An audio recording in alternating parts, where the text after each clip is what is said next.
Good morning. Let's read from our corporate Bible, my friends. Laws of power, which I detest in every way possible, but that completely apply in our corporate America life. So this one is law number 24, and it's called Play the Perfect Courtier. And what it says is, the perfect courtier thrives in a world where everything revolves around power and political dexterity.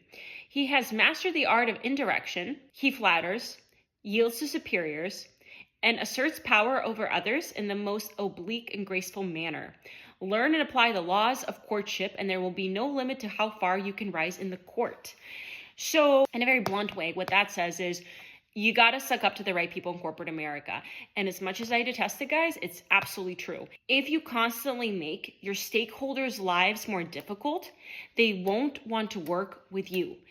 However, if you're around them and you make them feel important, you make their lives easier, flattering them, especially for those that enjoy flattery, you will likely get further ahead than someone who does not.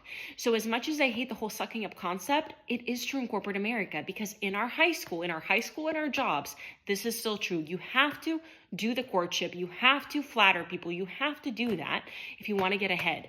Now, if you do it too much, everyone's going to see right through that bullshit, and everyone's going to see that you're just overly flattering somebody, overly complimenting them, all the stuff. I wouldn't do it that way. What I would do instead is I would figure out a way on how I could make my stakeholders' lives easier when it comes to professional work settings. And I would do that because that is how I would exude that flattery. For example, if I know somebody, has a meeting and needs a room reserved, I would reserve that room for them to help them out.